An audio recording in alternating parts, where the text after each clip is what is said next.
Bueno, vamos a continuar viendo las enfermedades de la columna vertebral que producen compresión medular. En la primera parte ya hablamos de la fisiopatología y de la clínica de la compresión medular como la manifestación más común y más importante de la mayoría de las enfermedades de la columna vertebral. Y en esta segunda parte lo que vamos a ver son las enfermedades que más comúnmente pueden producir compresión medular, fundamentalmente en el perro. Al final vamos a hacer una muy breve mención a las enfermedades más comunes de la columna en el gato. Cuando empezamos la primera parte hablamos de las causas de compresión medular y vimos este esquema en donde las mismas estaban divididas en dos grandes grupos, que eran las enfermedades congénitas y las enfermedades adquiridas. Dentro de las enfermedades congénitas habíamos colocado a la espondilomielopatía cervical caudal y yo había dicho que después íbamos a ver que no era una enfermedad estrictamente congénita, sino que dentro de su fisiopatogenia también había fenómenos adquiridos. Y después habíamos hablado de las adquiridas degenerativas, traumáticas, inflamatorias y neoplásicas. Una cosa muy importante para ir circunscribiendo lo que vamos a ver es que no vamos a ver todas las enfermedades de la columna, sino que nos vamos a limitar un poco a las que clínicamente son más frecuentes. Por eso yo coloqué acá que vamos a hablar principalmente de la espondilomielopatía cervical caudal o síndrome de Wöbler, de la enfermedad discal intervertebral, que es la enfermedad más común de la columna en el perro. Vamos a hablar también de la estenosis lumbosacra y después veremos muy poquitas palabras de las demás. Recordemos una cosa muy importante. Cuando hablamos de compresión medular, mencionamos dos formas de compresión que son aquella compresión medular brusca y aquella compresión medular lenta. En los casos de compresión medular brusca, cuando hablamos del tratamiento dijimos que son tratamientos de emergencia y que rápidamente se tiene que actuar para evitar consecuencias muy graves por el proceso de neurodegeneración. Y en los casos de compresión medular lenta, como vamos a ver en alguna de estas enfermedades, las evoluciones son largas en el tiempo y permiten ir tomando otro tipo de decisiones. Lo importante en esto es asociar esta división entre estos dos tipos de compresión medular con aquello que vimos en la primera parte relacionado con las vías de conducción de las principales funciones neurológicas básicas, que habíamos hablado de la propiocepción, la motricidad, la sensibilidad superficial y la sensibilidad profunda. Y que habíamos dicho que de la propiocepción hacia la sensibilidad profunda, las fibras que transportaban ese tipo de información estaban cada vez más profundas. Por eso, la evaluación de la sensibilidad profunda era un dato pronóstico muy importante. En relación a esto tenemos que decir que obviamente las compresiones medulares bruscas generan signologías mucho más llamativas y de mayor gravedad y que pueden inclusive comprometer la sensibilidad profunda en muchos casos, mientras que en los casos de compresión medular estos procesos son mucho más largos en el tiempo y van afectando cada una de estas funciones de forma más paulatina. Por lo tanto, la mayoría de las signologías clínicas en estos casos están relacionadas con la alteración propioceptiva o la alteración motriz. Dicho esto, vamos a comenzar entonces por la espondilomielopatía cervical caudal, también llamada síndrome de Wöbler. Es una enfermedad probablemente la más común en cuanto a las enfermedades de la columna cervical. Se observa en razas caninas principalmente el Doberman y el gran danés. Hoy no hay mucho Doberman y no hay mucho gran danés, por lo tanto la incidencia en nuestro medio de esta enfermedad ha disminuido un poco. Y después vamos a ver que en cuanto a la incidencia relacionada con la edad, también hay una diferencia porque en general en el gran danés suele presentarse un poquito más temprano en los primeros años de vida y en el Doberman un poquito más tardíamente. También hay una enfermedad parecida descrita en potrillos y no está descrita en el gato. ¿Cómo es la etiopatogenia de esta enfermedad? En primer lugar, tenemos que decir que la causa es desconocida, pero que es multifactorial. ¿Qué quiere decir que es multifactorial? Es un poco lo que habíamos hablado al principio, de que en su etiopatogenia hay, por un lado, algunos factores que tienen que ver con alteraciones o anomalías congénitas y por otro lado, alteraciones que tienen que ver con manifestaciones adquiridas. Y que podríamos hablar en esta enfermedad de que la compresión medular se puede producir de dos formas distintas, generando dos tipos de síndromes. Aquellos que producen compresión ósea y aquellos que producen compresión discal. ¿Qué quiere decir esto primariamente? Cuando nosotros hablamos de compresión ósea, de lo que estamos hablando fundamentalmente es de alteraciones en la conformación ósea, las cuales pueden ser de origen congénito. Por ejemplo, una alteración ósea puede ser una estenosis del canal medular, cosa que se ve normalmente en muchos Doberman. En cambio, la compresión de origen discal requiere todo un proceso de degeneración a nivel discal para que el mismo pueda salir de su espacio intervertebral y provocar el proceso de compresión medular. O sea que si nos restringimos fundamentalmente a la compresión ósea, la vamos a observar más comúnmente en animales más jóvenes, mientras que cuando predomina la compresión discal va a ser mayormente observada en animales más adultos. Yo les decía recién que lo observábamos en gran danés a edades más tempranas y en Doberman un poquito más tardíamente, y bueno, esto está relacionado con que en el gran danés predominan las lesiones óseas compresivas, mientras que en el Doberman lo hacen las compresiones de tipo discal. Acá tenemos 5 componentes diferentes de la espondilomielopatía cervical caudal. Ustedes los tienen perfectamente descritos y explicados en la guía de apuntes. Fíjense, si los analizamos uno por uno, acá vemos diferentes denominaciones. Por ejemplo, discopatía degenerativa crónica. Esto a priori ya da una idea de que no puede ser una afección congénita. Es decir, estamos hablando de un proceso degenerativo del disco intervertebral que se produce en forma crónica.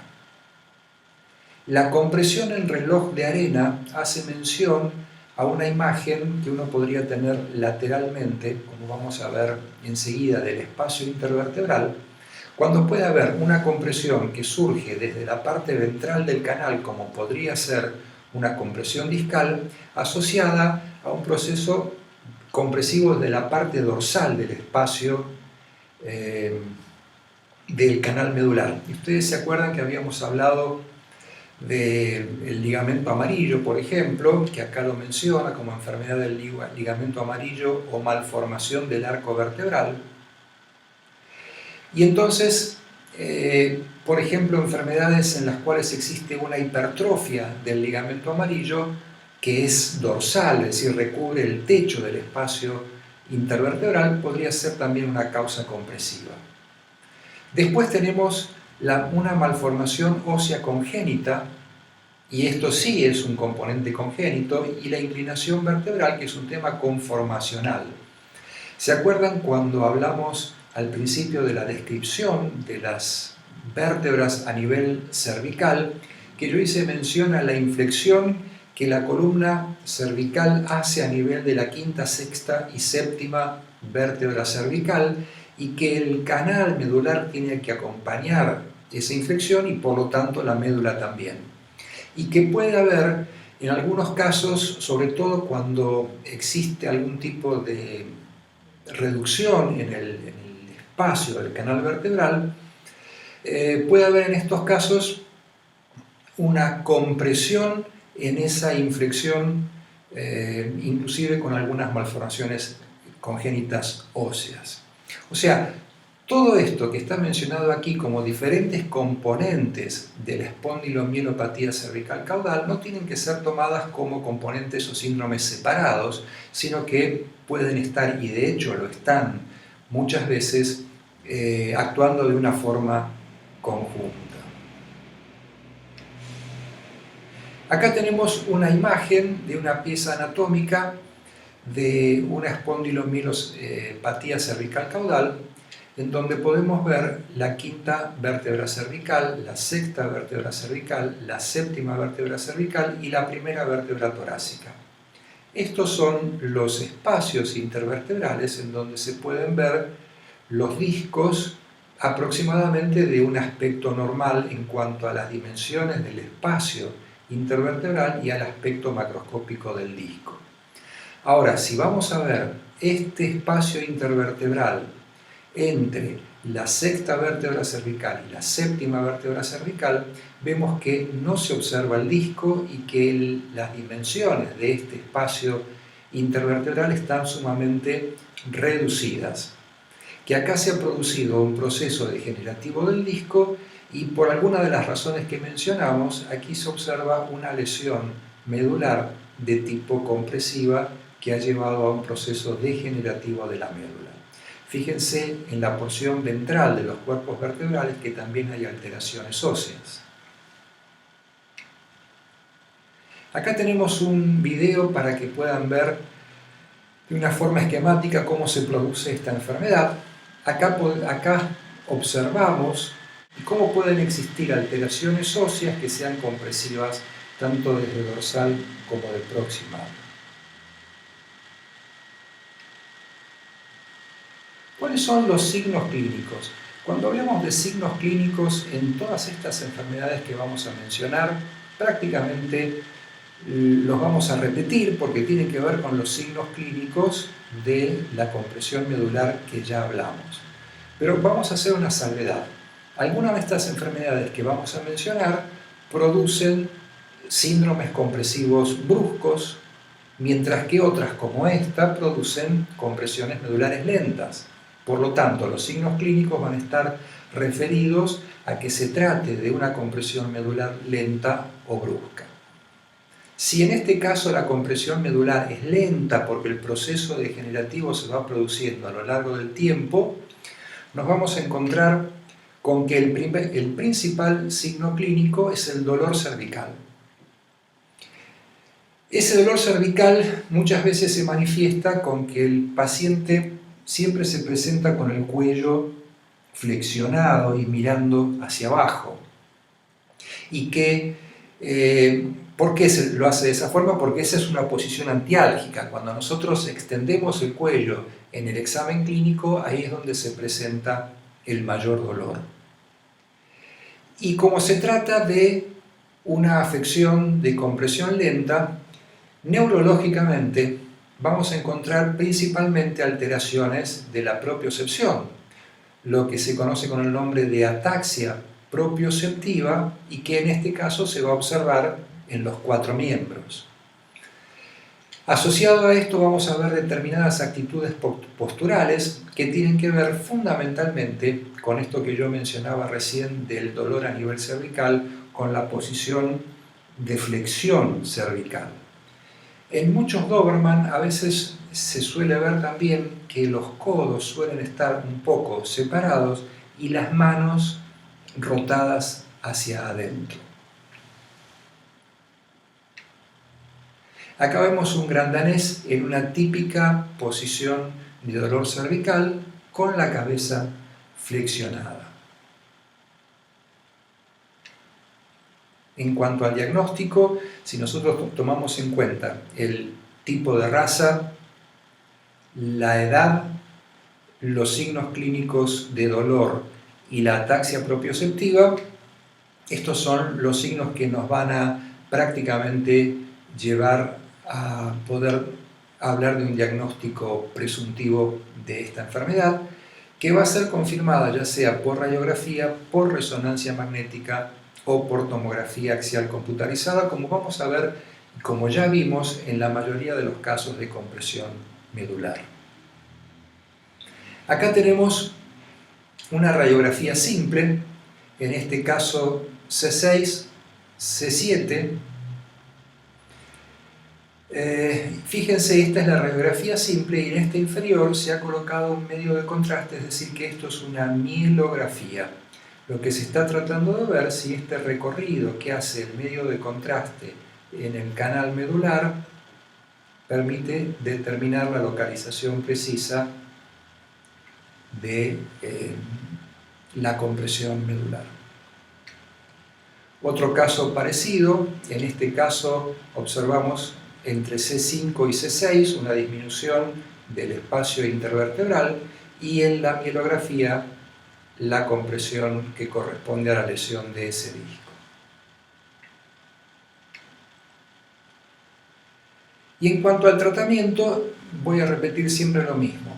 Si estamos hablando de síndromes de compresión medular lentos, siempre las opciones son médicas o quirúrgicas, pero van a prevalecer durante gran parte del desarrollo de la enfermedad los tratamientos de tipo médico dirigidos al tratamiento del dolor, ya sea antiinflamatorios analgésicos no esteroides, de tipo esteroideo, relajantes musculares, e ir llevando a este paciente con determinadas actitudes preventivas en cuanto a no usar collares de ahorque, al tipo de movimiento que se le permite hacer, para ir extendiendo o minimizando el tipo de lesiones en el tiempo. Cuando ya los tratamientos médicos no alcanzan, hay que requerir la ayuda de tratamientos quirúrgicos, que obviamente son algunas de las cirugías descompresivas que ya mencionamos en la primera parte. En este caso, en general, se suele abordar el canal medular desde la parte ventral, haciendo una corpectomía descompresiva. Después, en casos más extremos, se pueden llegar a realizar inmovilizaciones del cuello para evitar el dolor.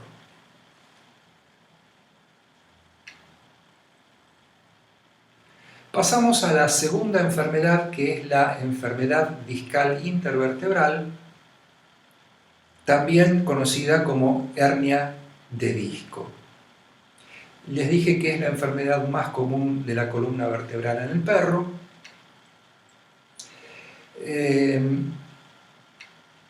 Y en cuanto a la etiopatogenia, vamos a hacer un poquito de historia y volver a la década de los 50, en donde un señor llamado Hansen elaboró una tesis doctoral en la que se puso a estudiar el comportamiento clínico y anatomopatológico de muchos perros que tenían compresiones medulares por enfermedades discales. Y él encontró en todos los perros que analizó que había dos grupos distintos en cuanto a la fisiopatología de cómo se producían estas alteraciones discales. Así fue que él los separó en dos grupos que con el tiempo fueron llamados Hansen tipo 1 y Hansen tipo 2. ¿Qué es lo que él describió en uno de esos grupos? Observó que este tipo de degeneración discal, que ahora vamos a describir con más detalle, se presentaba fundamentalmente en razas condrodistróficas y que en su estudio la más común era el Dachshund. Estas razas condrodistróficas, que son estos animales de patitas muy cortas, relativamente largas columnas en relación a la longitud de sus miembros, y que tienen disturbios aceptados como normales y fisiológicos en las uniones de osificación endocondral, presentaban lesiones a edades muy jóvenes. Él observaba que algunos de estos condrodistróficos con compresiones medulares tenían edades de 1 o 2 años, inclusive después histopatológicamente determinó que muchos discos intervertebrales de estos animales ya tenían signos histológicos degenerativos a edades mucho más tempranas.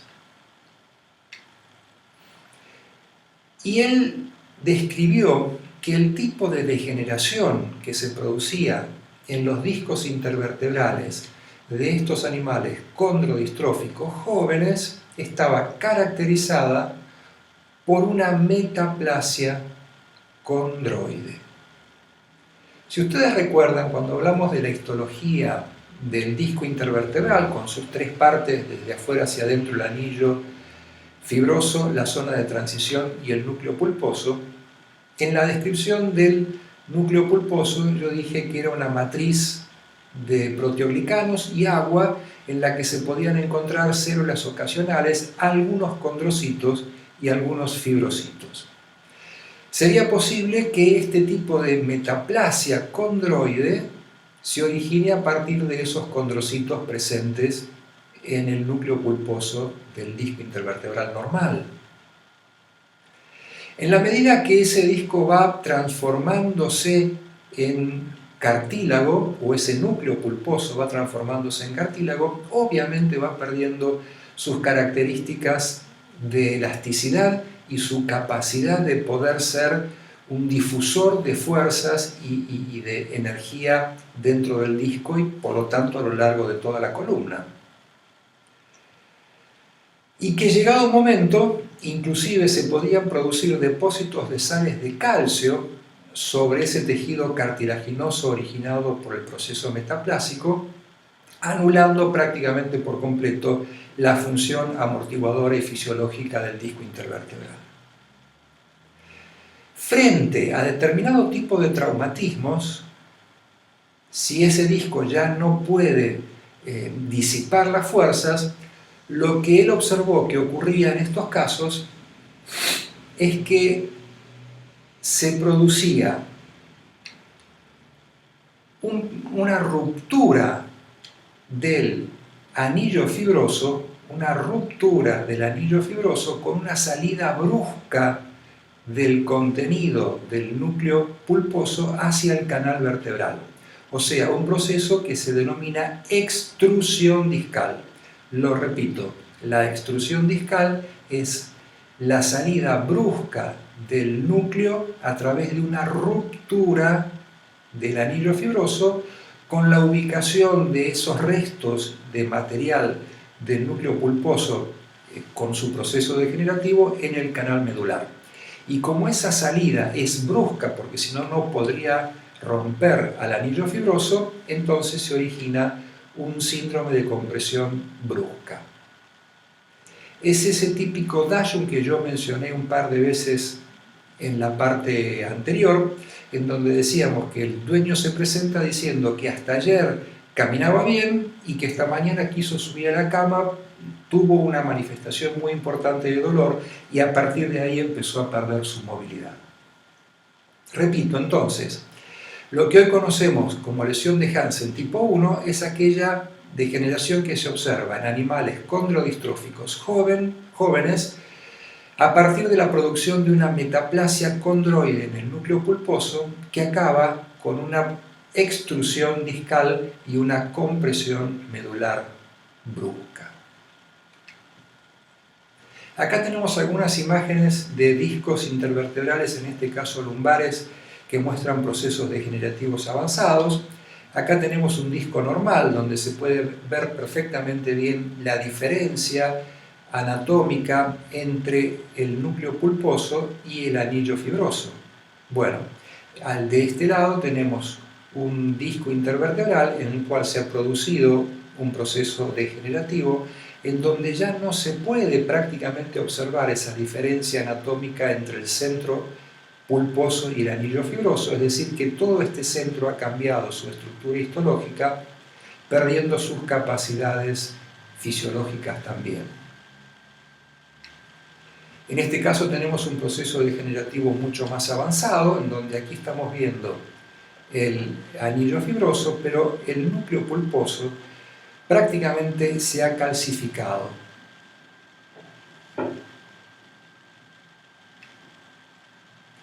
Esta es la evolución histológica que puede observarse a lo largo del tiempo en este proceso degenerativo del disco intervertebral, desde lo que es la anatomía normal, acá en un corte histológico, y cómo este núcleo pulposo va transformando sus características histológicas hasta ir desapareciendo y reduciéndose el espacio intervertebral hasta anularse casi totalmente la función de ese disco intervertebral.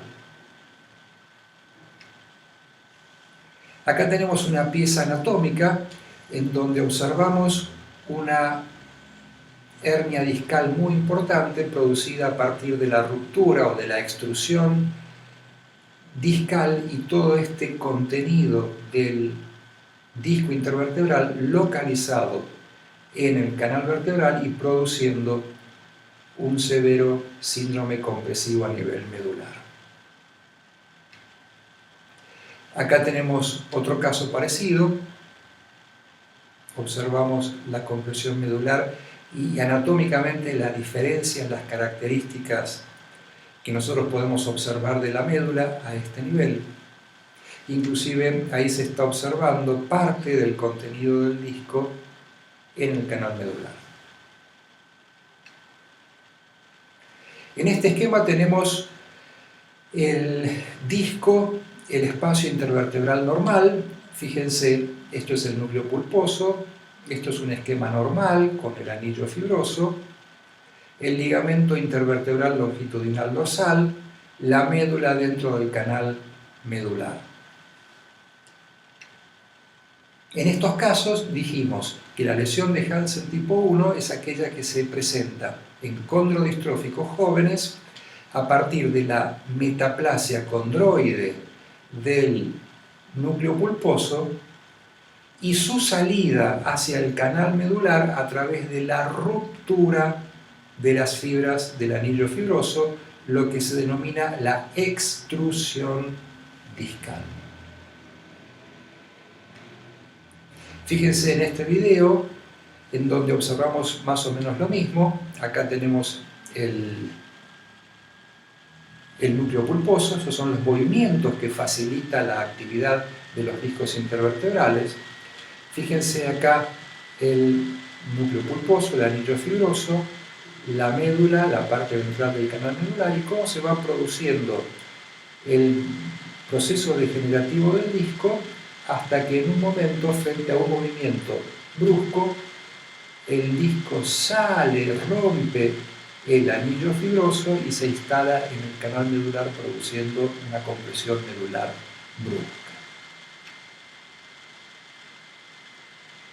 Entonces, si hay una lesión de Hansen tipo 1 es porque hay una lesión de Hansen tipo 2, que es el otro grupo de pacientes que Hansen había descrito, con características bien diferentes. En este caso, son los no condrodistróficos, es decir, el resto de las razas no condrodistróficas, por dar un ejemplo, el ovejero alemán, aquellos que mantienen su proporción lógica entre la longitud de sus miembros y la distancia de su tronco. Y en estos casos de pacientes no condrodistróficos, la observación de Hansen fue que los procesos degenerativos se observaban en pacientes mucho más adultos. Así como antes decíamos que alrededor de los 2 años podía ya haber manifestaciones clínicas de la lesión de Hansen tipo 1, la lesión de Hansen tipo 2 en promedio suele presentarse entre los 6, 8 o 9 años. El proceso degenerativo, a diferencia de lo que ocurre en la lesión de Hansen tipo 1, es distinto. En este caso hay una metaplasia de tipo fibrosa, metaplasia fibrosa. Vuelvo a lo mismo de aquella histología normal del núcleo pulposo, en donde había células ocasionales, condrocitos y fibrocitos. A partir de ese componente de fibrocitos puede establecerse una metaplasia fibrosa. Y en este caso, la lesión que lleva a la compresión es diferente. ¿Por qué? Porque el núcleo no rompe al anillo, simplemente lo va deformando hacia el canal vertebral y se va produciendo una lesión que se conoce con el nombre de protrusión. No hay ruptura del anillo. Es decir, que todo el disco protruye de forma lenta hacia el canal vertebral, produciendo obviamente una compresión medular lenta. Acá tenemos un video parecido al anterior, pero para que vean la diferencia entre la degeneración de Hansen tipo 1 y la de tipo 2. Volvemos a lo mismo, este es el núcleo pulposo, pero en este caso el proceso degenerativo va protruyendo al disco en su totalidad en un proceso mucho más lento compresivo sobre la médula. Entonces, acá tenemos las diferencias entre Hansen tipo 1 y Hansen tipo 2. En la lesión de Hansen tipo 1 vamos a observar, repito, la ruptura del anillo y la salida brusca del material del núcleo por un proceso que se denomina extrusión, mientras que en la Hansen tipo 2 el proceso se denomina protrusión, no hay ruptura del anillo y todo el disco protruye hacia el canal vertebral, produciendo generalmente compresión medular lenta. Finalmente, la lesión de Hansen tipo 1, resumiendo, se presenta en condrodistróficos jóvenes a través de una metaplasia condroide con un proceso de extrusión y compresión medular brusca, mientras que la lesión de Hansen tipo 2 lo hace en razas no condrodistróficas, animales más adultos, a través de un proceso degenerativo de metaplasia fibrosa y produciendo una protrusión discal con compresión medular lenta. Voy a mencionar un tipo especial de enfermedad degenerativa de discos intervertebrales, porque estamos viendo que se está observando, en la medida, por un lado, que mejoran las definiciones de los medios de imágenes como la resonancia magnética, se va encontrando algún otro tipo de lesión que no corresponde exactamente a lo que mencionamos antes, que en general es una lesión traumática por un movimiento brusco sin que necesariamente haya un proceso degenerativo previo, que no genera una compresión medular, que no presenta degeneración del disco intervertebral, pero que en ese proceso traumático brusco un mecanismo de presiones puede generar la ruptura del disco intervertebral, que algunos autores han denominado, creo que mal, como una lesión de Hansen tipo 3, porque Hansen no describió 3 tipos, sino solo 2, o sea que no habría que utilizar esta denominación. Y en ese proceso de ruptura podría haber algo parecido a una explosión del disco intervertebral, generando un fenómeno básicamente inflamatorio que puede presentar signos clínicos muy parecidos a los de una compresión medular, pero que tiene que ceder rápidamente con el uso de antiinflamatorios. Acá tenemos una imagen en donde hay un proceso inflamatorio a nivel medular, pero en este caso no hay ningún proceso compresivo y todos los discos intervertebrales se encuentran normales. Esto es muy importante determinarlo para saber qué tipo de terapia se va a instaurar en estos pacientes. Signos clínicos. Los signos clínicos obviamente dependen del tipo de enfermedad discal de que se trate.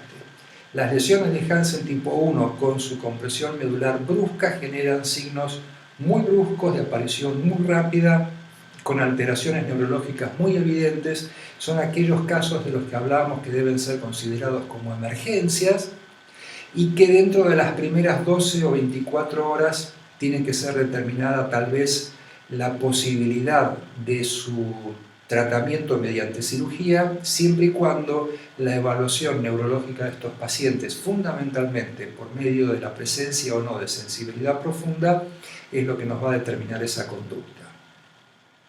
En segundo lugar, la localización. No es lo mismo, por ejemplo, tener localizaciones a nivel toracolumbar, lumbosacro. ¿Por qué? Porque ya hablamos de los síndromes de neuronas motoras superior e inferior y no es lo mismo que el proceso compresivo se produzca lejos de lo que es la intumescencia medular de alguno de los dos miembros. Por ejemplo, si es toracolumbar, no hay compromiso de la intumescencia y entonces va a haber una lesión de la neurona motora superior liberando los signos clínicos de la neurona motora inferior, con aumento de tonicidad, parálisis espástica, hiperreflexia.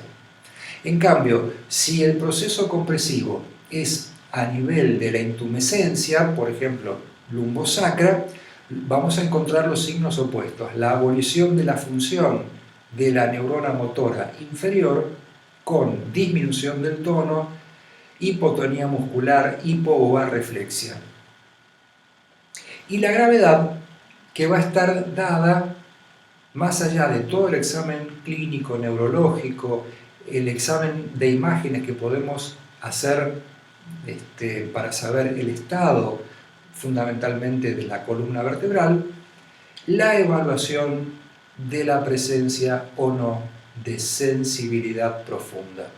Esto y el tiempo que lleve de producida la lesión van a ser los principales parámetros para poder tomar una decisión quirúrgica. Diagnóstico. Esto volvemos a repetir lo mismo. Acá tenemos una radiografía. Esta flecha amarilla está indicando un proceso de crecimiento óseo osteofítico, son los llamados picos del oro, que después vamos a describir un poquito más. No es relevante en este caso de la compresión medular, pero fíjense que este espacio intervertebral es un poquito más estrecho que este. Y fíjense, comparando este espacio, que es el orificio de emergencia de las terminaciones nerviosas, con este, acá vemos material que corresponde a la presencia del disco en el canal medular. Acá tenemos otra radiografía, en este caso con una mielografía, donde se ha inyectado un medio de contraste para observar estas interrupciones en la circulación del medio de contraste. Una tomografía, como ya mencionamos antes, acá el cuerpo vertebral y el disco intervertebral. Fíjense el desplazamiento, en este caso, de la señal del disco intervertebral, acá la médula. Y finalmente el tratamiento, donde volvemos a hacer las mismas consideraciones que ya hicimos para el caso de la espondilomielopatía cervical caudal. El tratamiento puede ser médico-quirúrgico y en los casos de lesiones de Hansen tipo 1 debe actuarse con una mayor rapidez, considerando estos pacientes como pacientes en emergencia, y la mayoría de estos casos, siempre y cuando el estado clínico del paciente y el estado neurológico del paciente lo permita, deben ser tratados por medio de tratamientos quirúrgicos descompresivos.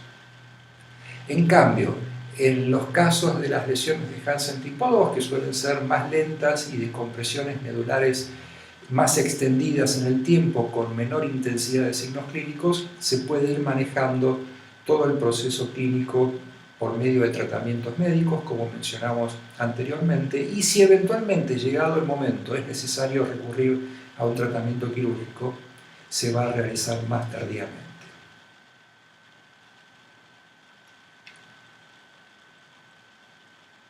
Bueno, pasamos a la tercera enfermedad, que es la estenosis lumbosacra. La estenosis lumbosacra también se denomina síndrome de cauda equina o inestabilidad lumbosacra.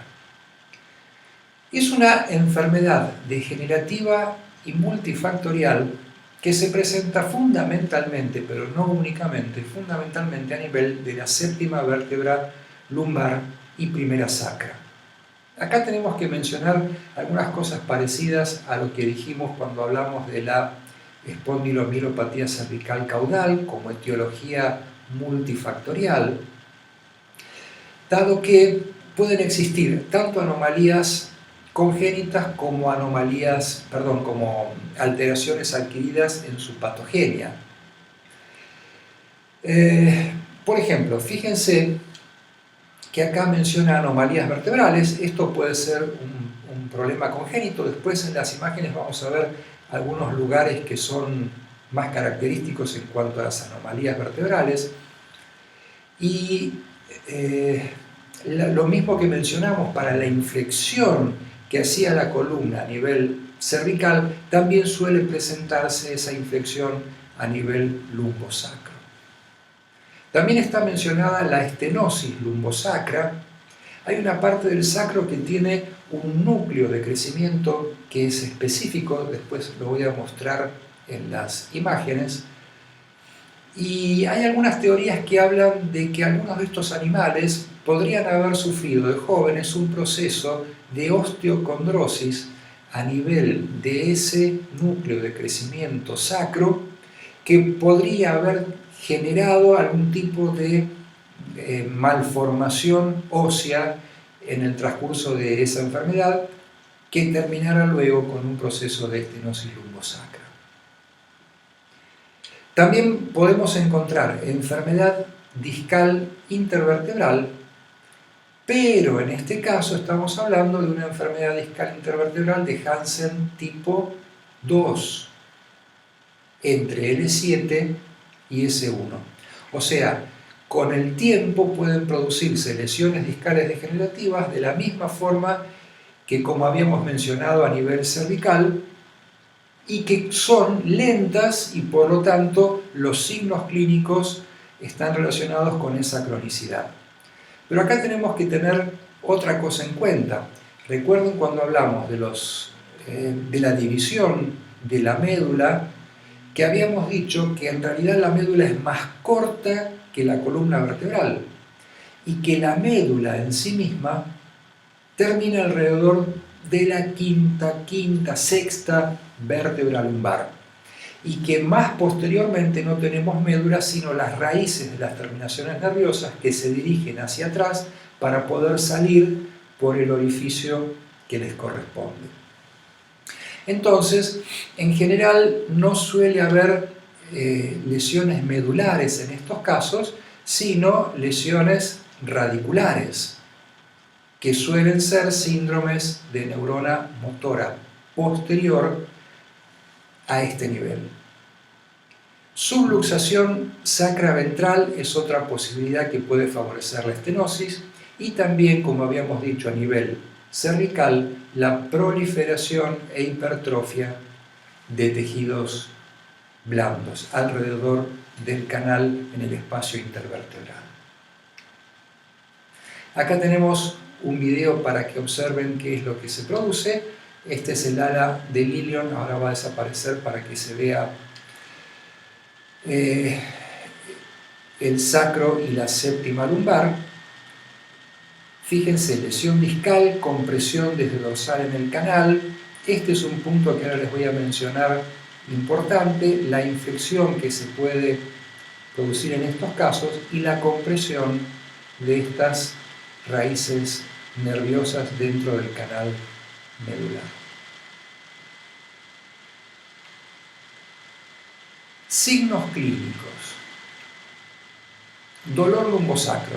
El dolor es la manifestación fundamental de la estenosis lumbosacra. Ese dolor lumbosacro muchas veces se puede observar como una hiperestesia de esa zona cuando uno pasa la mano acariciándolo o en el examen clínico, donde el animal manifiesta una notoria incomodidad por la hiperestesia referida de ese dolor lumbosacro. Puede haber claudicación del miembro posterior. Recuerden que estamos hablando de un síndrome de neurona motora inferior en el miembro posterior, dado que aquí no hay médula, simplemente están afectadas estas terminaciones nerviosas, y que muchas veces vamos a encontrar, de la misma forma que como lo mencionábamos a nivel cervical, signos propioceptivos sumados a que, como estamos hablando de las últimas raíces nerviosas, puede haber un proceso de incontinencia. El diagnóstico: acá tenemos una radiografía en donde se puede observar, donde está la flechita, una alteración del disco intervertebral entre L7 y S1. Yo les mencionaba un lugar que puede ser particularmente más problemático, es esta porción ventral en la primera vértebra sacra, que es donde está, o donde en el animal joven hay un núcleo de crecimiento independiente que puede dar lugar a un proceso osteocondrótico o producir en ese lugar un crecimiento óseo anormal. Inclusive la subluxación sacra-ventral se va a manifestar a este lugar, en esta inclinación, en esta inflexión que tiene el canal medular, así como habíamos mencionado la del canal a nivel cervical. Acá tenemos lo mismo. Este es el sacro y esa porción que yo les mencionaba. Acá hay un proceso compresivo medular. Este disco no se ve bien, la señal que toma es diferente a estos otros discos que son normales. Y clínicamente nos vamos a encontrar, por ejemplo, este paciente que es un ovejero alemán y que es una de las razas en donde más comúnmente vamos a encontrar esta enfermedad, con un déficit en la marcha, con un déficit propioceptivo, vinculado también con la presencia de dolor lumbosacro. Entonces son animales que parece que están como más agachados, que les cuesta moverse, que tienen alguna incoordinación en la marcha del tren posterior. Y acá podemos ver lo mismo en este paciente, en donde claramente se ve el déficit en la marcha, hay como debilidad en los miembros, debilidad del tono muscular, seguramente con un déficit propioceptivo marcado.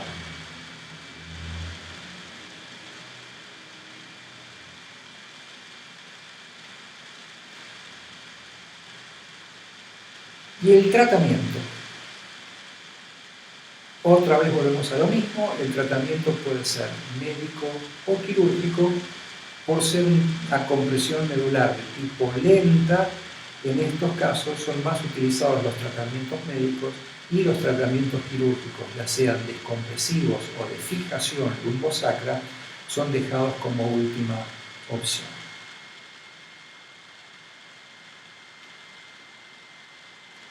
Pasamos a otras enfermedades de la columna que producen compresión medular, de las cuales vamos a hablar muy poquito. Esas enfermedades son la espondilosis deformante, la fractura y luxación vertebral, la discoespondilitis y las neoplasias. Y vamos a empezar por la espondilosis deformante, que como ya les dije, son los picos del oro. La espondilosis deformante suele ser un proceso o un hallazgo casual en muchas radiografías que se sacan de abdomen o de tórax por otra razón, y en donde uno observa una columna con estas características. Por fenómenos biomecánicos, por fenómenos degenerativos, se ha producido en esta articulación entre los cuerpos vertebrales un proceso de osteofitosis marginal que, como en este caso, ha llegado a la unión. En otros casos puede no ser necesario o llegar a tal extremo, simplemente generando esos piquitos del oro que se pueden observar. Acá ocurre lo mismo. Es importante mencionar una cosa, en la mayoría de los casos, yo dije recién, esto es un hallazgo casual porque no suele haber grandes signos clínicos. Signos clínicos ocurrirían si el proceso de osteofitosis ocurriera aquí y se pudiese producir una compresión medular, pero en la parte ventral no suele haber grandes inconvenientes más allá de ciertos dolores por imposibilidad de movimiento, dolores musculares, no suele haber, insisto, grandes sintomatologías clínicas y entonces estos picos del oro son hallazgos casuales en la mayoría de los casos. No requieren tratamiento y dependerá si hay alguna signología clínica de dolor, manejar ese dolor de las formas convencionales.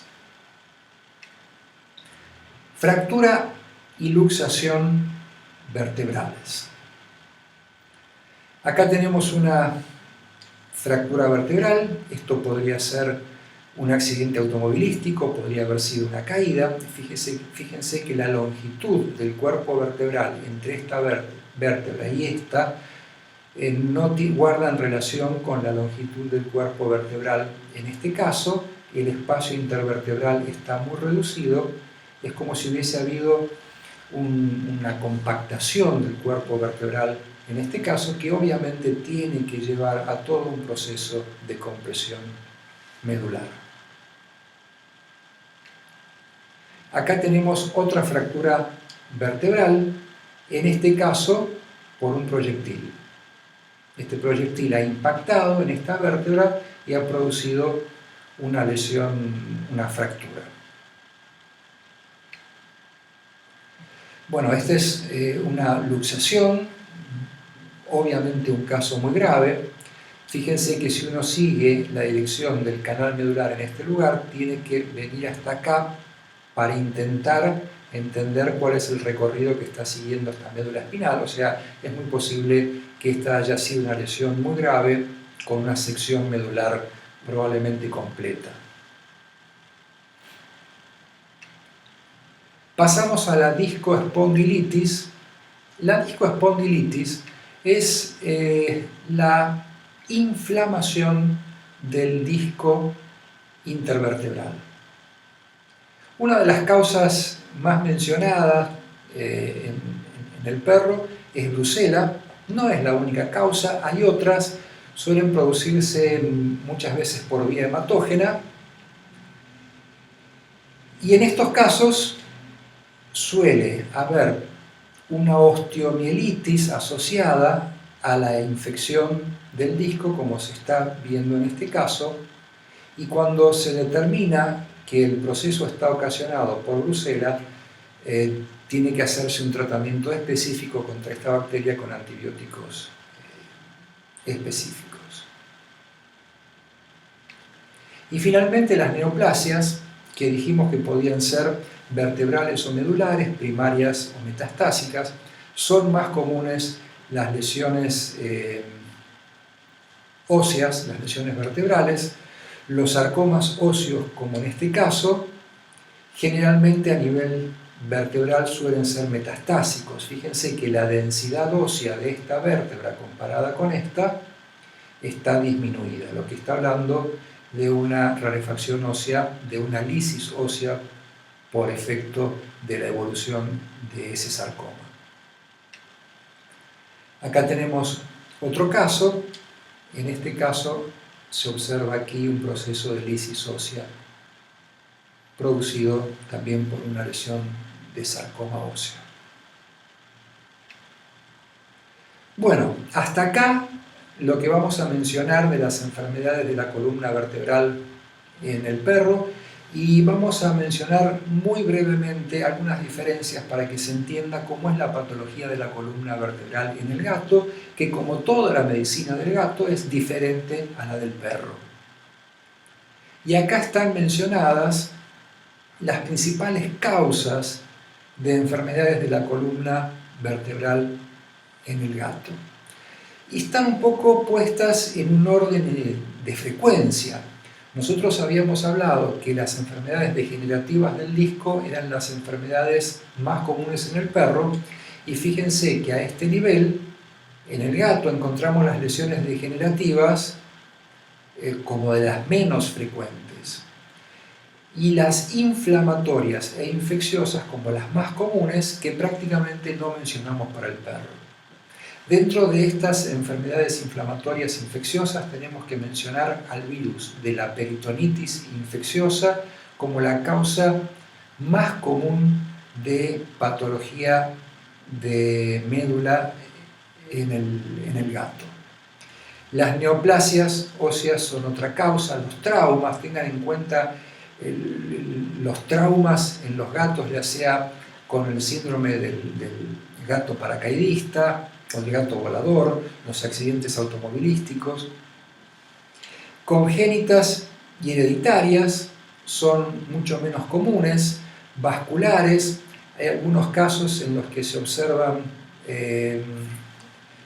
trombosis cartilaginosas que pueden llevar a signos de necrosis vascular. Ya dijimos las degenerativas y por último las metabólicas nutricionales, por ejemplo, el hiperparatiroidismo secundario nutricional. O sea, en términos generales, la patología de la columna vertebral del gato es mucho menos frecuente y enfocada hacia enfermedades distintas que lo que mencionamos en el perro. Bueno, llegamos hasta aquí. Hemos terminado las dos partes de lo que refiere a la patología de la columna vertebral. En el aula virtual pueden encontrar algunas actividades, van a encontrar un caso clínico que ustedes van a poder analizar a partir de un video con un cuestionario para resolver. Y hay algunos archivos que hablan de lo que llamamos síndromes medulares. Los síndromes medulares tienen que ver con el conjunto de signos clínicos que se producen de acuerdo a la localización que la compresión medular haya tenido en las diferentes porciones funcionales de la médula. Por eso van a encontrar la descripción de un síndrome cervical, un síndrome cérvico-torácico, un síndrome toracolumbar y un síndrome lumbosacro. Cualquier cosita saben que nos pueden encontrar, ya sea a través del foro del aula virtual o viéndonos personalmente.